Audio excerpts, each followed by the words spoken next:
Hey everybody, welcome to the Florida Springs Council's 2025 Legislative Wrap-Up.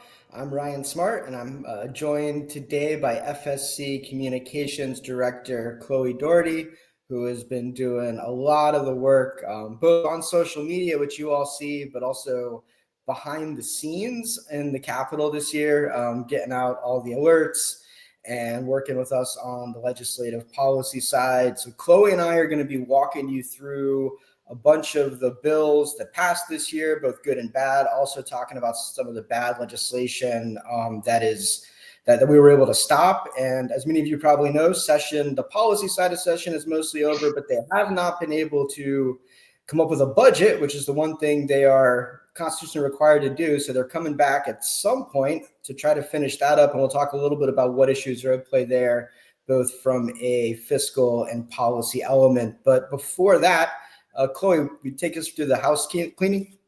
Yeah.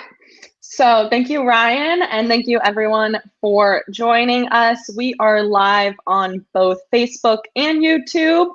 If you would like to share this with a friend, you can send them to either FSC's at Florida Springs Council Facebook or YouTube account. And if you have friends that can't join us live right now, the recording will be available on both of those platforms shortly after our live stream ends. So we encourage you to share the recording links as well. You can ask questions by leaving comments on both Facebook or YouTube, and we'll have time at the end where we'll be answering and covering as many questions as we can.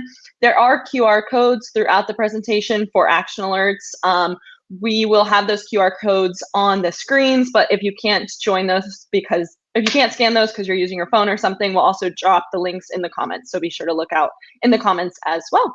And that is everything on my end, Ryan. I think we can go ahead and get started.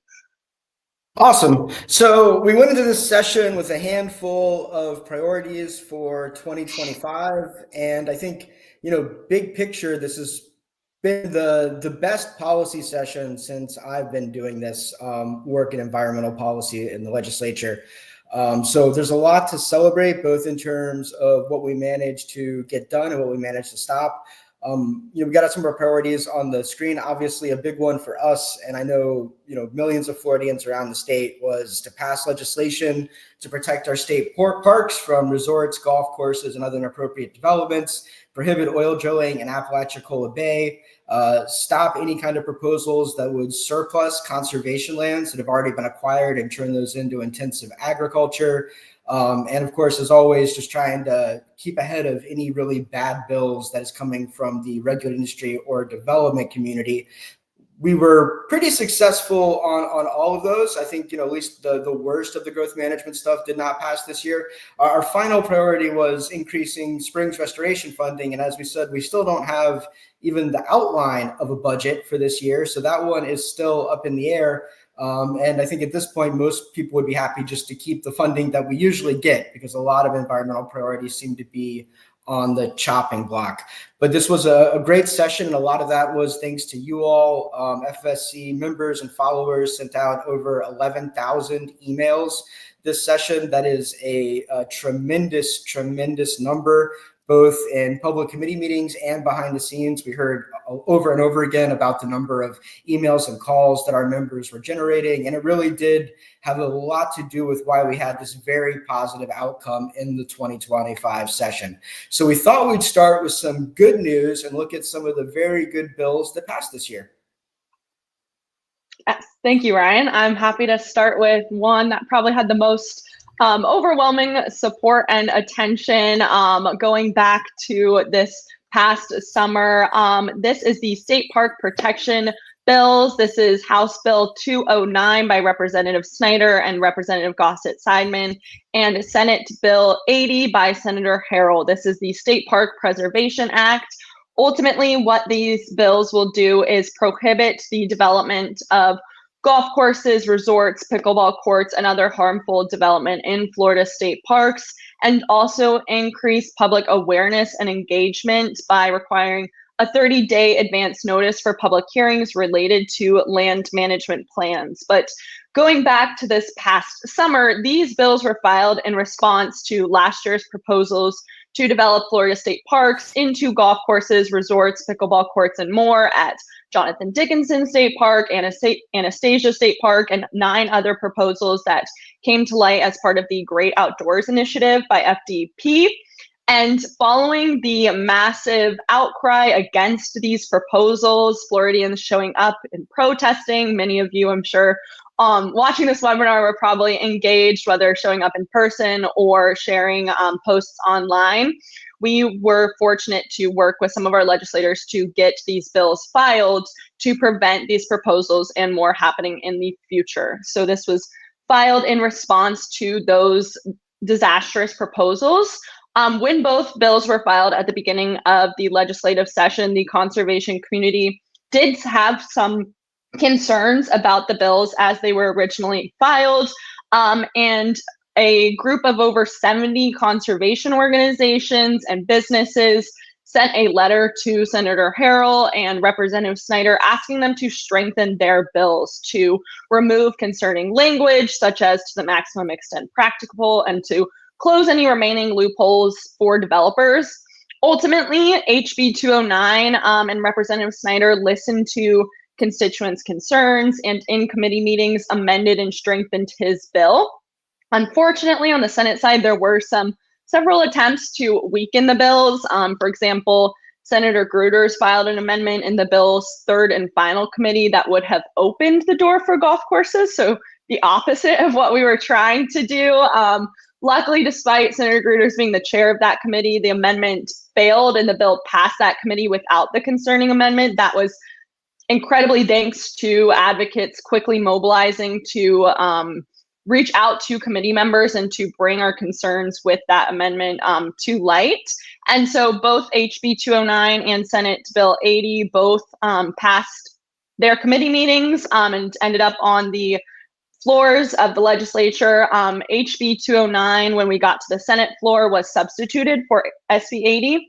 So an amendment was filed and passed by Senator Claudiu that ultimately closed loopholes, addressed our concerns, and that bill includes the strongest protections possible for our state parks. So that bill is now headed to the governor's desk, and I think there were reports last week that the governor said he would sign the bill. So we are hopeful to see that happen, and we'll of course continue to provide updates when that lands on his desk and when that signature happens. But this is definitely thanks to an overwhelming support both from organizations, individuals, lots of artists and activists taking action, as well as our state park defenders and champions in the Capitol. I think that this shows a testament of the strength and power of Floridians coming together, showing support for Florida's environment, but also working together to get those strongest possible protections for our state parks. I actually think I saw this week that the state parks have been nominated again for the national award, even without golf courses and resorts and pickleball courts. They're still considered the best in the nation. So I think that's a good sign. And I can't think of, off the top of my head, another time where Governor DeSantis has really backed down from something that originated from his office. So I think it really shows, how powerful the environmental community can be when we can all come together statewide over an issue and really show up, protest, send emails, contact our elected officials, do all the great things that people did when the state park issue came up over the summer, and then just to keep that momentum going all the way throughout session. A huge win. Agreed. Another big win was the Kill the Drill bill. This was a issue that popped up right after the state parks, where the Department of Environmental Protection, as they love to do, issued a permit that should not have been issued. This one was to allow a exploratory oil drilling to happen right outside of the Apalachicola River within the Apalachicola Basin, just a few miles from the river. And of course, if there had been any kind of a flooding or a blowout or any kind of a leak, not only would that have damaged that very, very a vulnerable and important ecosystem, one of the most diverse ecosystems in the state, but it also would have jeopardized the local economy, which is still recovering from the BP oil spill, which didn't even really make it to Apalachicola Bay, and still, thanks to some bad government decisions, has greatly affected the shellfish industry there. This was spearheaded by local folks like the Downriver Project, Apalachicola Riverkeeper, and the local shellfish and seafood industry. They understood that they needed to stand up to this to protect their bay and river, held a big press conference at DEP shortly before session began, and actually went to court successfully, was able to challenge the DEP permit, to which the judge ruled in their favor a few weeks ago, saying that DEP never should have issued the permit, that it both was not an economically viable operation and that the environmental risks were too great. But of course, we can't count on DEP to do the right thing. We know that from the many permits that they have issued and the many things that they have not protected. So it was really important to be able to pass legislation that took the issue out of their hands.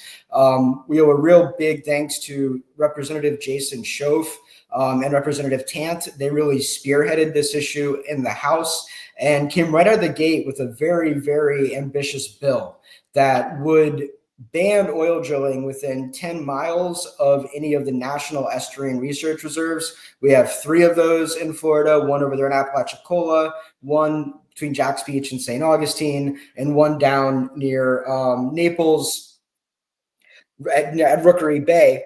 The House bill kind of incredibly moved unanimously through the process with that strong language, never got a no vote, never got any pushback. We heard, lots of great comments from committee members recognizing that food independence is just as important as energy independence, and that we needed to really protect the local economy and the environment there. In the Senate, Senator Simon was a little more resistant to push that bill forward. His bill really kept the issue in DEP's hands and put in some kind of weak language that required DEP to evaluate other criteria when looking at the permit. But of course, as we've learned, they never should have approved the permit in the first place. So I don't think those additional criteria would have been much help. Representative Schoaf stayed true to his bill, though, put it all the way through. And on the Senate floor, Senator Simon amended his bill. He amended it to include the 10-mile ban, but just for Apalachicola Bay. And that's cool, because that is exactly the issue that we were trying to solve. There really isn't any oil drilling within 10 miles of the GTMNR or within 10 miles of Rookery Bay. That's just kind of how you have to write legislation sometimes. But this really accomplished the goal, I think, of maybe the most surprising bill that I've seen pass in my time in the legislature. Banning oil drilling was not something that was on my bingo card this summer when we were talking about session, but yet we managed to get these bills through, if not unanimously, nearly unanimously. So that was a huge win for that area. And I think it really provides a blueprint for how local groups can take their issue to the Capitol and get it done, really leading with the local folks, focusing on the people who are going to be directly affected by the problem, and working, with whoever your legislators are. I think we really saw this session that we kind of have to get out of the idea that there's one party that's for the environment and one party that is against the environment. The truth is, in Tallahassee, there's people in both parties who want to protect the environment and people who really don't. And when you have local reps like Rep. Schoaf and senators like Senator Simon who are willing to go out there and really make this a priority, I know Rep. Schoaf had to really push this bill with leadership to get it heard in committees, to get it heard on the floor, and he did a great job of doing that. And of course, the state parks bill also spearheaded by 2 Republicans in leadership in that instance too. So great job on this one. This will permanently protect the Apalachicola Bay. Gil Damon, who's one of the local leaders that spearheaded this issue and did a really wonderful job, sent me a text a couple of days ago that he had done the math, and this would protect 366 square miles around the Apalachicola Bay. So that is a very large area to be able to protect. And it not only shuts down that permit, but it shuts down a handful of other permits that same company was seeking to get and was moving towards, if hadn't applied for, was moving towards it. So very good win there. And again, I think this is one that we should all be looking at when we want to get something done to solve issues in our local community about how we can work together to be really effective. Great points, Ryan. Yes. So next good bill is the Spring Restoration Bill. This is Senate Bill 1228 by Senator McLean, and the House companion was HB 691 by Representative Connerly. This was a short 2-page bill. The description just stated that it authorizes certain domestic wastewater treatment facilities to request the incorporation of reclaimed water projects identified in outstanding Florida Springs recovery and prevention strategies. It requires CEP to approve such requests. But we learned throughout the process and in committee meetings that this would allow Jacksonville's utility, JEA, to implement a reclaimed water project to recharge the aquifer in the Santa Fe River Basin. We know that the Santa Fe is experiencing significant harm from overpumping, and this project could provide 35 to 40 million gallons a day to increase flows of the Santa Fe and Ichetucknee rivers. It is an expensive regional water supply project. It is estimated to cost more than $800 million. But again, it would increase flow, and we have not seen funding so far in the 2025 budget proposals for this project. But the bill did pass without much discourse, and it is good to see this effort to restore our springs. Even though it is expensive, it still will have a good outcome for our springs and the Santa Fe and Ichetucknee. And I think that bill is kind of that project is kind of a work in progress. So it'll be interesting to see how it ends up. Right now, it's kind of just in the conceptual phases, and it could probably be improved. But it's really important to have these kind of major projects. Springs typically only get $50 million a year, which we know for a fact is not even enough to keep up with to hold the status quo.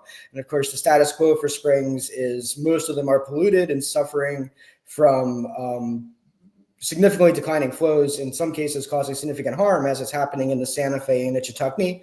So I think there's some negotiations to be done on what the project looks like, but it's really good to see the state and our water management districts thinking in this way about how these projects can be used to benefit springs, where we usually don't get quite as much attention. And it'll be really interesting to see where that funding comes from, and if it does in fact come.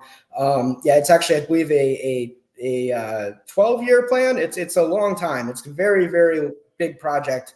For those who know the area right now, they're talking about building a massive treatment wetland somewhere around 17 to 1,800 acres over by Baldwin, and then collecting the water and pumping it over to the Santa Fe and Ichetucknee. I don't know that a project exactly like that's ever been done before, so I think it's ambitious, but certainly a good idea to start this process and to figure out how we can restore flows. Of course, anything that we're going to do from an infrastructure perspective needs to be matched with cutting down on the consumptive use permitting, because if we just put that 35 to 40 million gallons a day into the basin and then we approve every permit so that it all gets used again, then we're going to spend $800 million, and our springs and rivers won't be any better off than they were to begin with.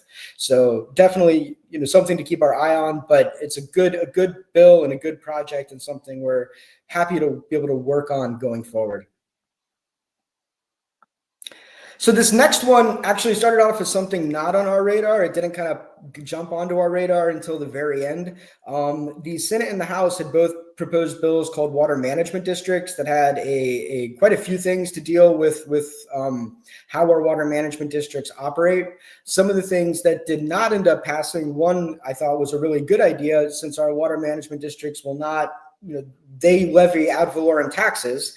And for about a dozen years, the taxes have been frozen. So they haven't been increasing their revenues at all, even as the problems grow bigger and bigger. They've just been relying on state funding that never seems to come. One of the things that bill would have done is allowed the districts to put local referendums on the ballot to fund water projects like the one we were just talking about. Unfortunately, that did not make it. But one element of that bill, these were bills that did end up on another bill that's related to public officers and employees. That really is a host of ethics regulations, kind of common sense stuff like if you are going to be the head of an agency, you should live where the agency is, or if you're going to be on a state board of trustees for a university, you should either have gone to that university or be a resident of Florida. And one of the things this bill did was in 2025, we have finally prohibited water management district governing board members and executive directors from accepting bribes. So I think it's a little bit shocking that we are in 2025 just banning bribing the water management districts. I think it might explain a lot of their decisions over the past 50 years, but that has been banned now. So they can no longer accept gifts from the lobbyists and regulated industries that they are supposed to regulate. So certainly a good move in the right direction. And hopefully we can see some of those other good policies like referendums to increase ad valorem taxes for water restoration projects come back next year. It'd be better if the districts just increase their own revenue, but if they're not going to do that, we know that whenever the environment's on the ballot, it passes overwhelmingly, whether you think about Amendment 1 back in 2014 or the 4 land conservation ballot initiatives, local initiatives that were on ballots, all in very conservative counties that all passed overwhelmingly in the last election in 2024. We know that Floridians want to support the environment, that they're happy to see their tax money go there as opposed to a lot of the other ways our government spends it. And hopefully that'll be something we can bring back next year. But this was, I thought we might lose this provision altogether, and I'm happy to see that we were able to have Representative Mayfield and Senator Grawl pick it up and put it on to their good bill, House Bill 1445.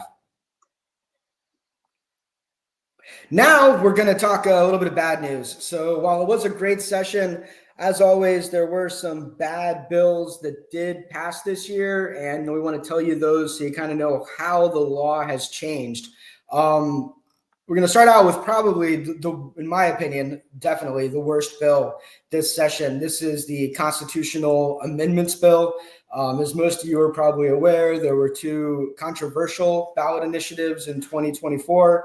The initiative to overturn the abortion ban and the initiative to legalize cannabis in Florida. Neither one of those passed, but they both came awful close to passing. In response to that, the legislature decided that was too close for comfort, so they decided to put in some new rules to make it very, very hard for citizen-led initiatives like the cannabis amendment, or for instance, right to clean water amendment they've been pushing to end up on the ballot.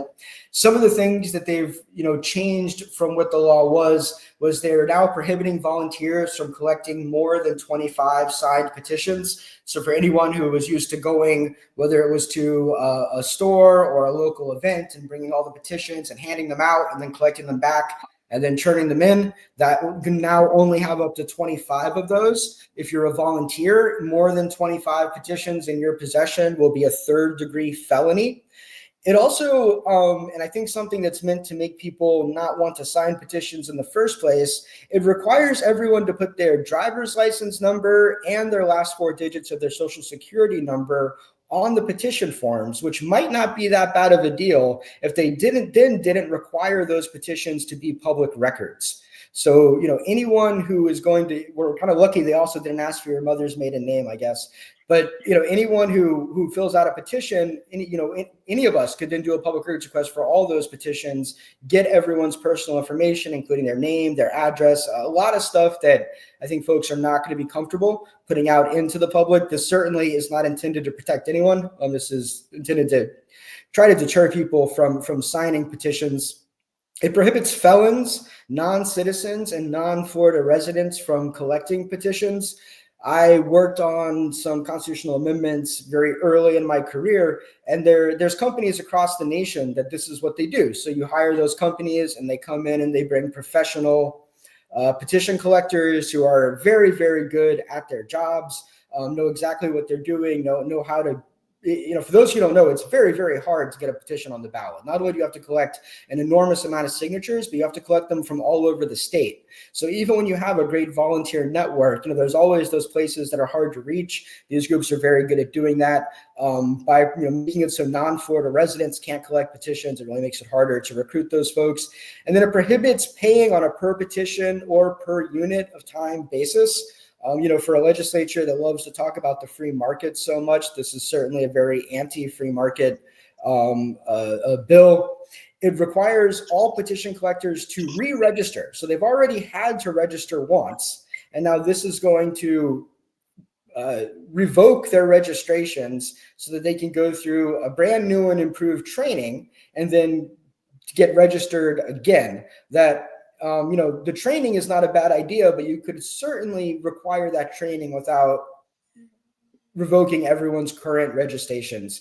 And then finally, actually not finally, this bill goes on and on. It allows any citizen in Florida to challenge a constitutional amendment in circuit court.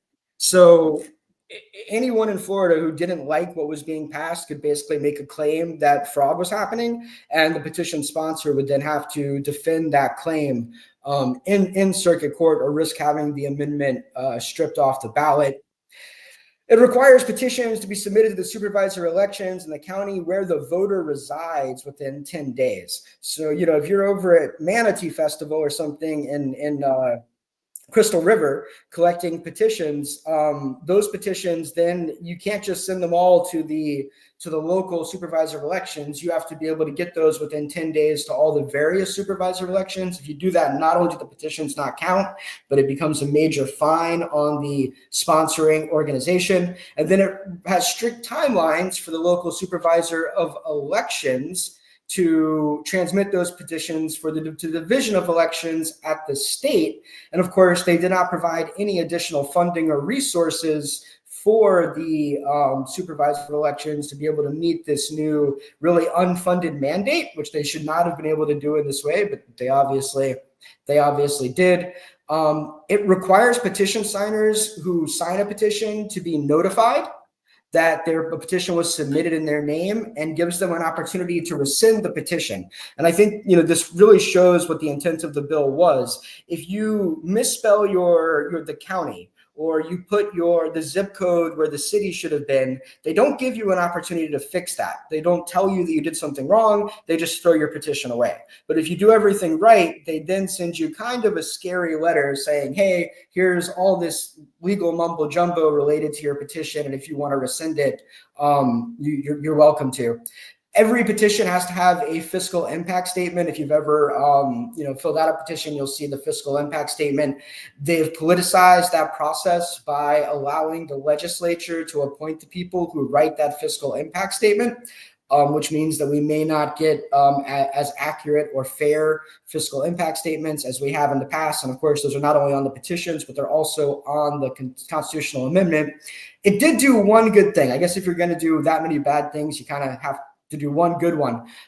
We've all probably heard how the state spent quite a bit of money, possibly not in a very upfront way, to fight both the amendment to legalize cannabis and the amendment to override the 6-week abortion ban. This would ban the use of public funds to support or oppose amendments. So I guess that's the one silver lining in this bill. But what this really does, when you look at it all, the only amendments you're going to see on the ballot are going to be ones that are either put there by the legislature or by companies that have a fiscal stake in getting the amendment done, because they're the only ones, companies like our utilities that we've seen put some really bad amendments on the ballot before. If you're stand to make a few $1 billion off of the amendment, then it's nothing to spend 50 to 100 or whatever it would cost to get it on.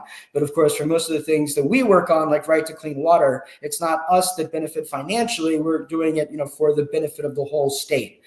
So it's really meant to discourage those amendments. And overall, it kind of just is a power grab by the people who already have the power.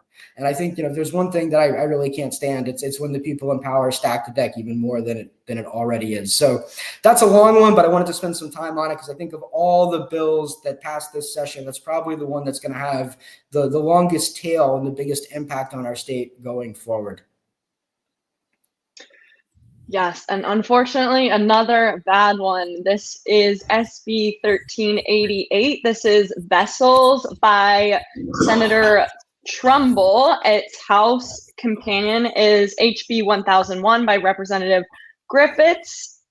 This is, despite its House companion, HB 1001, never being heard in one House committee, SB 1388 vessels passed the Florida legislature and is headed to the governor's desk. This is the Voter Freedom Act, and it is an initiative that was pushed by Governor DeSantis. He had several opportunities where he spoke on this bill, showed his support for this bill. Ultimately, it prohibits restrictions of the sale or use of watercrafts based on energy sources. One of our concerns with this is that it could open the door for motor boats and other vessels in sensitive recreation and fishing areas. I don't think that this is something that was made clear or brought up a lot in committee debates or discussions. And it also repeals FWC's authority to conduct random vessel safety inspections without probable cause. But one of the most concerning provisions regarding springs protection alone was an amendment that was added to the bill and supported by Senator Trudeau in its second committee stop. This is regarding springs protection zones. So this section makes it virtually impossible for FWC to establish springs protection zones where necessary. It adds some changes to the SBZ language already in law. It requires FWC to prove that vessels are the predominant cause of harm, which is a change. Proving predominant cause seems impossible to me to prove, and it jeopardizes the future and existing springs protection zones. It also changes the language from harm to significant harm. I know Representative Cross asked about this section on the House floor. I think Representative Griffiths said that the change was giving FWC more ability to protect springs rather than making it clear that it was actually making it more difficult for the agency to limit vessel traffic, which is the intent of springs protection zones, to be able to protect our springs and spring runs. We've seen this as a successful effort to protect Weeki Wachee springs and spring run. Unfortunately, it does mean that the effort to protect Silver Glen springs is up in the air. And this is something that was not originally filed in the bill and was added last minute after another attempt to add a similar amendment restricting the Silver Glen Springs Protection Zone to another bill that we were able to stop this amendment. But unfortunately, this bill moved forward. It did have support from leadership, and it was something that did have support across the board as well. And you talk about, an immediate impact of a bill. I think it was the day after or 2 days after the legislature passed the bill that the FWC took the Silver Glen Springs Protection Zone off of their May meeting agenda. So it hasn't even been signed into law by the governor, and already we've seen it, kill one springs protection zone. And I don't know that we'll see any future springs protection zones, and I'm kind of worried about some of the ones that have already been established.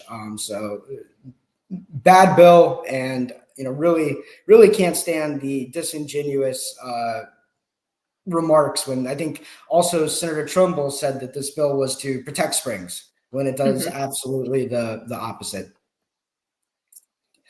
Another bill, and we've got this one on our bad bill list, but boy, could it have been worse. Some of the stuff that we're going to talk about that did not pass in a few minutes, I think every single one of those provisions at one time had been tacked on to Senate Bill 1080. This is local government land regulations by Senator McClain and Representative Overdorf.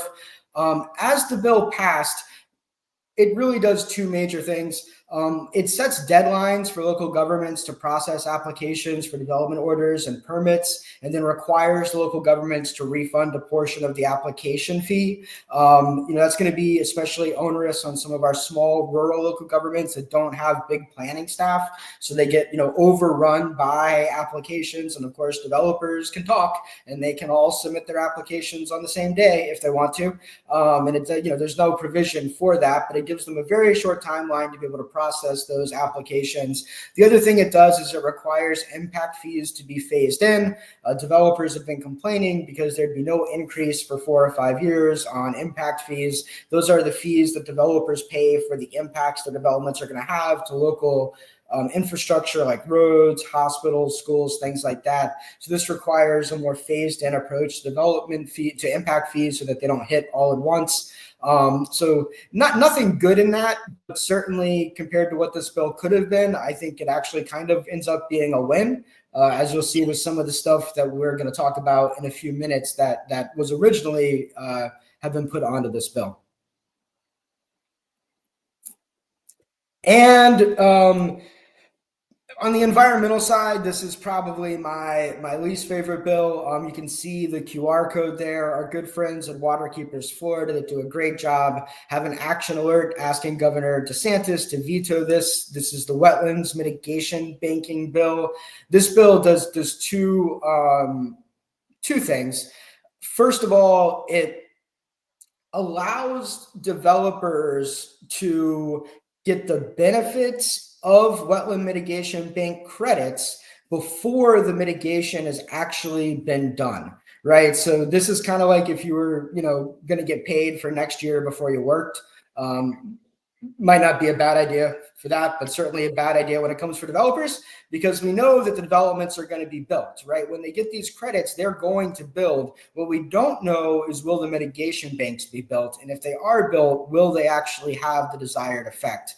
Florida's already done a very bad job of protecting our wetlands. We know that we've lost 90 some odd % of the wetlands in Florida, and this is just going to make that go faster. The other thing that this bill does that is in some areas of the state, like in South Florida, developers want to build, but there's no more development wetlands mitigation credits. So there's no more mitigation banks in their area that they can buy from. So this allows them to go out of watershed and buy mitigation banking credits in other areas. So a developer in Hillsborough County could do their wetlands mitigation over in Osceola County, or a developer in Jacksonville could do their mitigation over in Columbia County. And of course, the problem with that is that there has to be a nexus. There has to be some relation between the harm that's being done and the work to address that harm.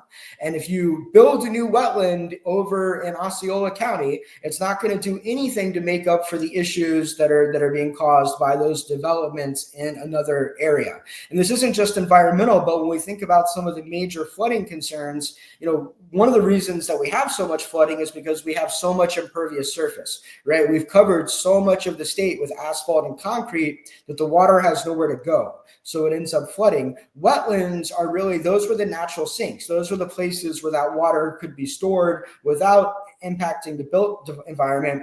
As we develop more and more areas in those localities that are really thick, we're going to end up with much more flooding, not to mention just all the incredible environmental benefits that wetlands provide that we're going to lose. So, when we see this go into effect, you're just going to see a whole lot more irresponsible development paving over wetlands, and then you're not going to see any of the mitigation happening in your community if you get to even see it at all. So I would strongly encourage everyone to email the governor, ask him to veto this bad bill. Audubon Florida worked throughout session to try to improve this bill. They were able to get a few things done, as they would say, not nearly enough, and it still remains a very bad bill that's going to be bad for our wildlife, bad for people, bad for water quality, bad for spring flow, you name it. Wetlands impacts every single facet of our environment and kind of our quality of life in Florida, and this is destroying that to benefit some large developers that, in my opinion, if there's no wetlands left to mitigate, then you probably shouldn't be doing these intensive developments. We should be preserving the wetlands that we still have. What could be a more clear sign that we need to preserve those wetlands than the fact that there are no more left to mitigate? All right, and now we just want to run through a few bills. These are bills that were not directly related to FSC or the way that they came out. We did not take a position on them, but we wanted to just give you a little information on them so you know what happened. The first one is the Administrative Procedures Bill. This is Senate Bill 108 by Senator Grahl. passed unanimously. It's got some good stuff in it. A lot of you probably are aware that the FSC had to file a writ of mandamus action against DEP last year after they refused to adopt or propose a harm rule for outstanding Florida springs for more than 8 years. One of the reasons this bill was filed is to try to address that issue. I'm kind of unhappy with the way that it ended up because it was much stronger throughout session until the final vote, when the agencies managed to weaken it. But it requires agencies to adopt rules within 7 months of bills passing. So that's an improvement.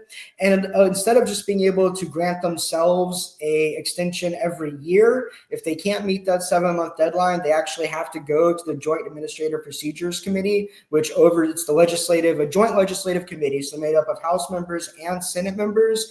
And it's responsible for agency oversight. One of my biggest gripes with the legislature, of many in the past, has been the fact that they really don't do that oversight role, right? They pass laws and the agencies ignore them and then they just move on. And that's part of that cause is due to term limits, but also it's just when you have one party control, nobody wants to call out the executive branch because they're in the same party as you are. So a lot of things get overlooked. I think JAPC has done a much better job in recent years, or this year, under the leadership of Senator Overdorf, or Representative Overdorf, in actually doing agency oversight. So hopefully JAPC will hold those agencies' feet to the fire when they do not propose rules on time. It adds additional factors to the statement of estimated regulatory costs that every rule is required to include.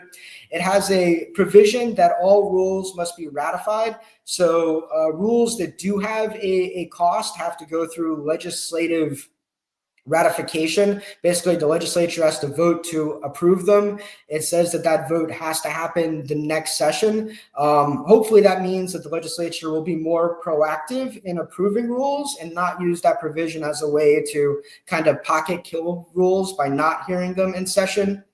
It requires all rules, all hundreds of thousands of rules in the state of Florida, to be reviewed by agencies over the next 5 years. Now, this provision was in both bills, but in the House bill, it included at one point that the rules would be automatically repealed if they did not go through the review process. That would have been disastrous, no matter what you care about in Florida: environment, health, business safety, regulations, housing safety, roads, whatever it is. That would have been disastrous. That was taken out, and now agencies are given the ability to either make no change, a technical change, a substantive change, or if they choose to repeal the rule, but the rules will not be automatically repealed. So like a lot of things, this went through the whole sausage making process and kind of came out as a mixed bag. But I think overall we're probably better for it. It's something that we'll definitely be keeping an eye on to see how those agency review of rules happen as the next 5 years go by.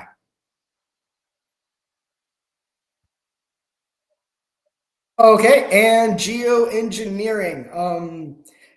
And if y'all want to see, legislative session is typically not fun, but if you want to go see some fun committee meetings, you can go on to the Florida House or Senate, put in Senate Bill 56, House Bill 477, find it when the sponsors get up to speak and watch some of these committee meetings, because boy, did it bring the crazies out. It was some absolutely wild meetings. At the end of the day, this bill solves a problem that doesn't exist. It bans geoengineering in Florida, which I guess is okay because there has never been geoengineering in Florida. So we kind of end up where we started. The one thing that's maybe a little bit concerning is that it requires airports to report the presence of geoengineering hardware attached to planes. And the airport showed up in the committees and said, we don't inspect planes. That's the FAA. And what it says is if you are an airport and you don't report, then you can lose your public funding. And I can't imagine that's actually going to happen, because I think if our airports didn't work, tin hats are not only allowed but encouraged in the Florida legislature. I think a few people brought them to the committee meetings, but this was a very, very interesting bill to move through the process, and it requires FDEP to have a hotline where anyone can call and report weather changing activity. So, if you happen to have a local utility that's putting a bunch of CO2 up into the air, you might make a call to DEP and let them know that there is some weather modification activity going on right in your own backyard by your local utility company. Thanks for the suggestion. So next we have the FWC bill. This is a fish and wildlife conservation bill by Representative Schoaf. It did not have a Senate companion, and it has one good provision, I'd say. It provides regional representation for the FWC Commission Board. It says that one member who has to reside in each of the 5 regions that will be established. This is a Northwest, North Central, Northeast, Southwest, and South region, and then it will have 2 other appointed at-large members. I believe right now it's currently 7 at-large members. So Representative Schoaf said he was doing this to increase representation for his area in North Florida and across the state. But it also prohibits FWC law enforcement officers from accessing private property without probable cause. So this will ultimately limit FWC's ability to investigate activities that harm wildlife, including poaching. So I know a lot of our wildlife conservation partner organizations were very concerned in working on this bill, and unfortunately it did pass. All right, and now we're going to get to some of the bad bills that did not make it this session. I think this is one of the few sessions where the worst bills did not get to pass as a whole. So we're kind of happy to celebrate some of these. Some of these victories on defense are as big, if not bigger, than the victories on offense. Yep. And the first one is the bad plastic preemption bill. So this is definitely one we are celebrating that died in the House. This is just like last year's auxiliary containers bill that the conservation community was able to stop. When these bills, HB 565, regulation of auxiliary containers, and SB 1822, which was formerly regulation of auxiliary containers, now waste management, were originally filed, these bills would have banned any local government or state agency from regulating any packaging. This includes single-use bags, cups, bottles, packaging made of plastic, glass, styrofoam, and it would have revoked all of those local bans.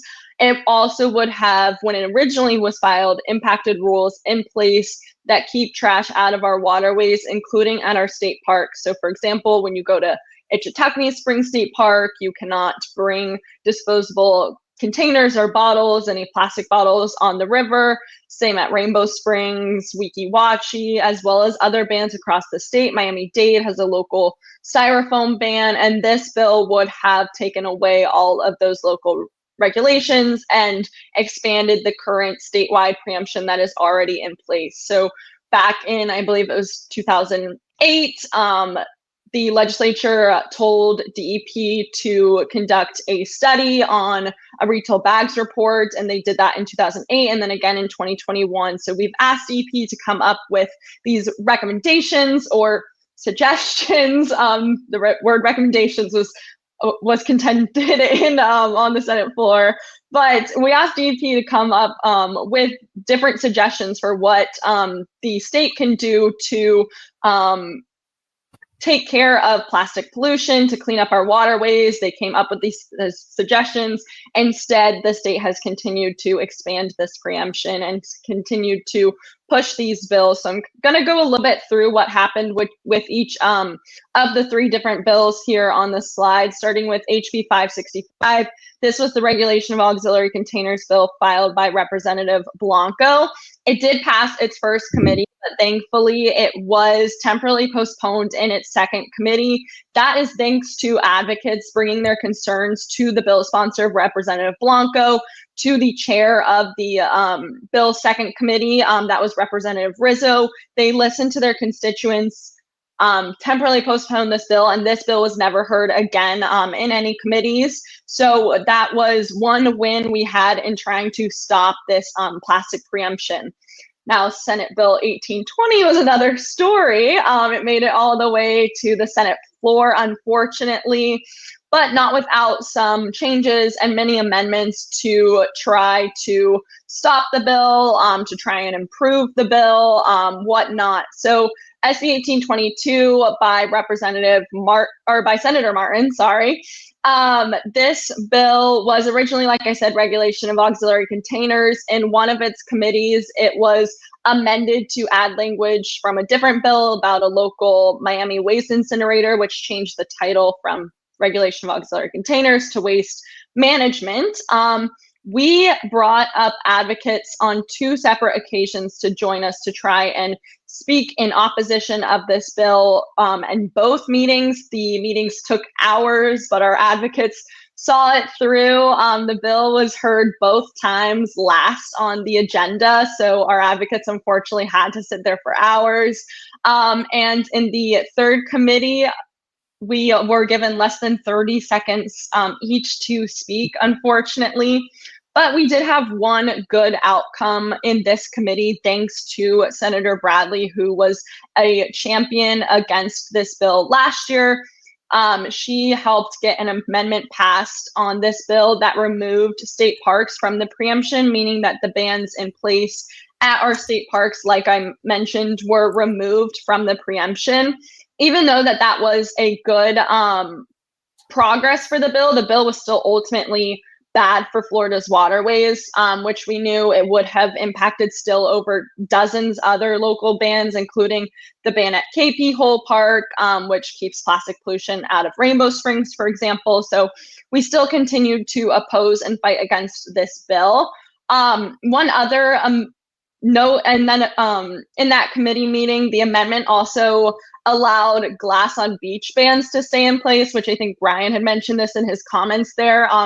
That just opens a line of questioning of why are we allowing the bans on glass on beaches to stay in park, but then we're not going to be able to ban them at public pools or public parks, which then just ultimately made goes against the line of reasoning that Senator Martin was trying to use, saying that this bill was to get rid of the patchwork of regulations we have across the state. That's what his overall message was, what his intent, he said, of the bill was, but then he's allowing and creating more of a patchwork system. So really it didn't make sense as this bill continued to progress, and there was dozens of industry lobbyists pushing this bill, we know. So we continued to fight against this bill. Unfortunately, it did make it to the Senate floor.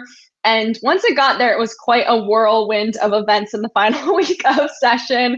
And we were up until 10:30 p.m. on what was supposed to be the last day of session, staying up with this bill. So ultimately, this bill went back and forth between the House and Senate. It was substituted for HB 1609. So that's waste incineration by Representative Weinberger. And that is a bill that was exclusively dealing with a local fight in Miami-Dade over where to put a waste incineration plant. So it didn't even directly correlate to what SB 1822 was originally about. So once HB 1609 was substituted for SB 1822, our attention shifted and maneuvered to that bill, which then was bouncing back and forth and back and forth. We sent out several action alerts and are thankful for everyone who responded to those, because it really did make a difference. Representative Weinberger, who was the bill sponsor of HB 1609, made it clear that she did not want this language on her bill. So she stayed firm in that. When HB 1609 was, the language from the plastic preemption was added to HB 1609, Representative Weinberger refused to concur and did not allow that amendment to come on to her bill. It went back to the Senate for a second time. Senator Martin tried to add this language to the bill. He tried to remove the Miami-Dade styrofoam to see if that was what he needed to get it over the finish line. Fortunately, the folks representing that area stayed strong in support of local bans across the state, and Representative Weinberger stayed firm, not allowing this amendment to be tacked onto her bill with her waste incinerator. So on the final day of what was supposed to be the final day of legislative session, I believe this bill went back and forth maybe 4 times. It was hard to keep up. And before the House and Senate had adjourned at 10:30 p.m. on Friday night, the bill died in the House because Representative Weinberger sacrificed her bill at the end of the day to keep local single-use container regulations in place. And that's really thanks to dozens of organizations who were fighting this bill. And it was an incredible effort fighting against these industry lobbyists and advocates, making it clear that they wanted their local bans to stay in place, whether it was those who came to Tallahassee with us or reached out online and stayed engaged on this issue. Ultimately, we were able to kill this again this year, and hopefully next year we can get more regulations in place rather than taking away the ones we already have. I know that was a lot to follow, but Ryan, do you have anything else to add to this? No, just I think it was one of the most courageous acts I've seen by Representative Meg Weinberger in my time in the legislature. It really shows you just never judge a book by its cover. What she did took a lot of bravery. She got her bill all the way through the process and then killed her own bill to save us. So I can't give her too much props. We've got a few other bills I'm going to run through real quick since they did not pass. But this was probably statewide the worst bill that was filed this session. I'm not going to go through all of the things that it had, but basically if you were to get the worst developers in the state together in a room and say, what is your Christmas wish list? This bill is just that. It is everything that you could imagine. Probably two biggest things was it created administrative approval of agricultural enclave developments. Those are very large developments in rural areas. And administrative approval means the local governments could not say yes or no. They would be required to approve them. And then it would abolish rural protection zones like the ones in Seminole and Orange County.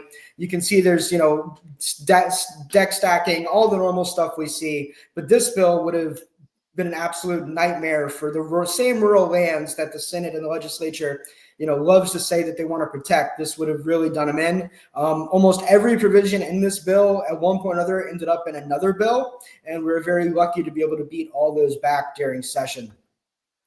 Another bill, Senate Bill 1142, release of conservation easements.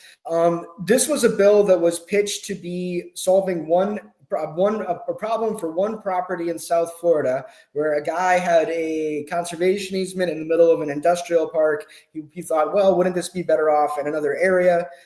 They had claimed it was just going to affect that one property. As we got more and more into session, we found out that it went from one property to two to dozens to possibly hundreds. And luckily that was enough to be able to kill the bill.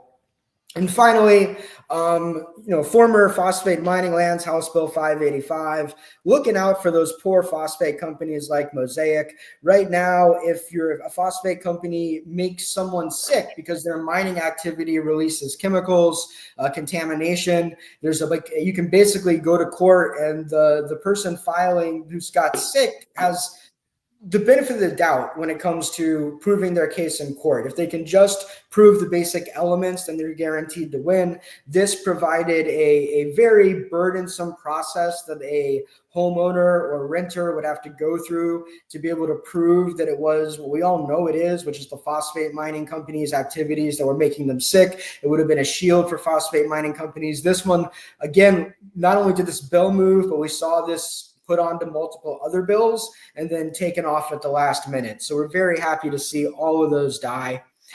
Getting into extended session, and then we'll get to your question. So the legislature did not pass a budget. It's the one thing they have to do. They didn't do it.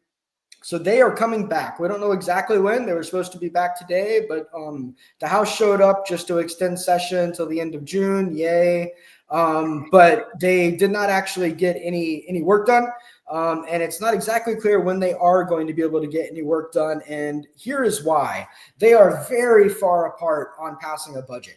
So the Senate's proposed budget is 117 billion and the House's proposed budget is 113 billion. So you have a $4 billion difference. And I think what's really important for environmental people who are worried about conservation is that $1.7 billion of that is coming in the environmental bucket.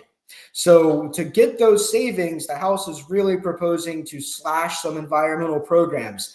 The main one that's on the chopping block are land conservation through the Florida Forever program. So the Senate is proposing a paltry $100 million for Florida Forever. The House is planning on defunding Florida Forever entirely. Everglades restoration, where the Senate is proposing kind of the normal $750 million. The House is slashing that by more than half, down to $350 million. Florida Communities Trust, which is the great program that provides our parks. So any of your kind of awesome regional parks that both have some sporting facilities and your natural areas, you can see whenever you go to them, there'll be a sign funded with Florida Community Trust, zeroing out that and also zeroing out Indian River Lagoon restoration. So a bunch of big priorities are on the chopping block in the House. There's a few things they do have an agreement on: sea level rise and resiliency, springs restoration at the minimum of $50 million, which usually we'd be very opposed to, but at this point almost feels like a gift, and beach management at $50 million. But it's not just about the budget. As they do this budget stuff, they can also kind of weasel in some policy. FDACS is the Florida Department of Agriculture and Consumer Services. So these are the people who do best management practices. These are the people who do the Rural and Family Lands Protection Program. They work with agriculture, and it's mostly the environmental programs within FDACS that are being proposed for funding. Commissioner Wilton Simpson is the head of the Florida Department of Agriculture and Consumer Services, and Senator Ben Albritton, the Senate president, is also, he's a citrus farmer, so they really want to keep that funding strong, while the House seems to have a different position. But as big as those issues are for budgets, the budget is only for a year. So even if we take a loss on the budget this year, they have to come back and do it again next year. It's not permanent policy, but we have seen some really concerning policy come out of the budget process. People might remember a couple of years ago when there was a preemption on strong urban fertilizer ordinances that was kind of snuck into the budget at the 11th hour. So, we're keeping an eye out for things that could pop back up. You could even potentially see something on plastics pop back up as part of the budget. So let's keep an eye out for that. But these are some proposals that are already, kind of out there in the initial budget documents. And they're all bad, every single one of them. So the Senate would require any fee simple land acquisition projects. A fee simple land acquisition project means that the state or the water management district owns it, right? So these are the lands that you can go hiking on. These are your state parks, your state forests, your water management district lands, your wildlife management areas. These are the ones we have access to that are kept in good shape, are not developed, don't have intensive agriculture on them. The Senate kind of wants to say, hey, if you want to buy some land that's going to go into public ownership, then you need to justify why. That is a move in the wrong direction. If anything, we should be, justifying why we should not have more lands in the public ownership. Just last year, the legislature unanimously passed something that the entire environmental community, including the Springs Council, strongly supported, which was using funding from the Indian Gaming Compact. It's a problematic name. I didn't name it. That's what it's called. But that money is the money that comes from sports betting in Florida. And that money was guaranteed to environmental priorities just last year unanimously, and now we're seeing both chambers trying to claw it back. The way that the Senate is trying to do it is they want to make it so that that money can only be used for conservation easements. So they want to stop any use of that money to buy lands that we can actually own as the public and go on. And then it also wants to remove the requirement that Florida wildlife corridor projects have some environmental benefit. So right now, any of the projects purchased through that money inside the Florida wildlife corridor, they have to be on some kind of a ranked list. So they have to be on the Florida Ecological Greenways Network. They have to be on the Florida Forever list, on the Rural and Family Lands list. That would remove that requirement and really turn that money into much more of a slush fund for very wealthy landowners to just get paid out without really benefiting the public at all. And while all that's bad, it's not nearly as bad as what the Florida House is proposing. Well, the Florida House starts out with one good thing. Last year, y'all might remember, we opposed $400 million for a really dumb project called Grovewood Reservoir. This was to buy out a burnt out orange grove for no apparent reason to turn it into a water supply project. The House wants to take that $400 million back, which would be a great thing if they were going to put it to a better environmental use. I don't know that's what's going to happen.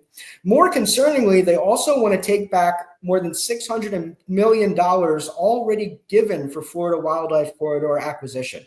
So this would kind of take away all of the funding that we've heard, politician after politician get up and say there's record funding, this amazing program. They want to take all that money back and put it into general revenue coffers.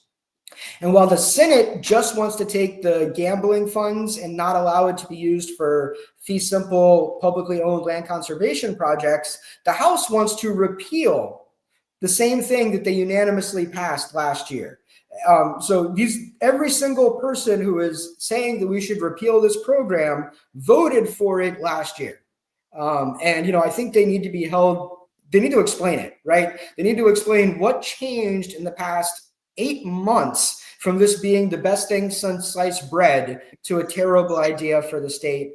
And then, because that's not enough, they also want to repeal the local trail management grant program, which is this tiny little grant program that maintains the trails that we all use. I don't know what they have against hiking, but they're really going after it strong. So all of these things are on the chopping block, and that's why even though they're coming back on the budget, we really have to keep a close eye on all of the policy issues that can be related to those budget issues and look for anything else. I mean, they can do almost anything they want and tack it onto the budget. So, well, as much as I know Chloe and I'm sure most of you would love to tune out at this point and go enjoy our summers, stay vigilant. We will send out more action alerts as things come up. The job's not done. We got to finish out the session strong and make sure that we're able to save some of these really important environmental funding programs. Speaking of continuing to stay engaged and take action, we actually have 3 emails that you can send right now. We are thanking our environmental champions in both the House and Senate. We send out so many action alerts throughout session, asking our lawmakers to oppose bills, to stop something that they're doing, but we think it is just as important, and know it's just as important to acknowledge when they also get it right. So we think it's important to also say thank you to those who helped stop the plastic preemption bill, thank those who were instrumental in protecting our state parks, and also those who protected Apalachicola from oil drilling. So if you scan the QR code or click the link that was just dropped in the chat or the comment section, you will be directed to the first email that's on HB 1609, the plastic preemption bill. All you have to do is fill out your information. We recommend customizing the email, add your personal touch, explain how you were involved and advocated against the bill. When you hit send, you'll automatically be directed to the second. So please stay on that link, complete the second one, and then you'll automatically be directed to the third. So it's very easy. It goes directly to the group of legislators and key leaders that we've identified and we want to thank. So we ask you all to complete it and then share it with the advocates in your network as well, so that we can continue to build relationships and that these legislators know that we also acknowledge when they do listen and get it right for our environment. Yeah, I can't stress how important this is. When I'm in Tallahassee, when I'm talking to folks, they see this. I mean, believe it or not, politicians care about how they're perceived. And they really, we sent them 11,000 emails telling them to do something. And it really makes a difference when they see us not only hammering them when they're doing the wrong thing, but recognizing them when they're doing the right thing. And it's what's going to let us have more very successful sessions like this one. So I know it's like, oh, it's another email. Is it really worth doing? It's not just about this session. It's about these relationships going forward and being able to build a power base for the environmental community. And with that, we'll take, there's been a couple questions that come in. Anthony Gaudio, our amazing septic tank expert. What happened to the distributed wastewater bill? I actually meant to include this one, Anthony. It passed. It passed overwhelmingly. There was some concerns as it moved through session because there's only one company in Florida right now that's actually able to put in these systems. And there was concern if something were to happen with that company and these systems were in place, who would do the monitoring, who would do the upkeep, what would be going on with them. But as Anthony can speak to much better than anybody on the webinar can, it's really important that we have these basically these are options to septic tanks. So these are package plants that are kind of like, to be very simple about it, mini wastewater treatment plants that can clean the water coming out of a package plant. Or if you have like a restaurant or something with a large septic system, you can put one of these on and reduce the amount of pollution going into the water by a lot. So good systems, but there was some concern over the fact there's only one company doing these right now. Maybe with this bill passing, we'll see some more companies come into Florida and begin to provide those services. My brain is mush from session, so I don't feel like I can talk about the right to clean water amendment right now. But good on you for being out there and collecting petitions. That bill's already been signed by the governor, so yep, just keep that in mind. The bill we talked about earlier. I know this was a long webinar, a lot of information. I want to thank you all so much for being here. As Chloe said earlier, this will be on our YouTube channel and on Facebook. So if you enjoyed this, we'd really encourage you to share it on your social media, let your friends know about it, help spread the word so we can get more people educated, and stick with us as we close out the 2025 legislative session. Hope everyone has a great night.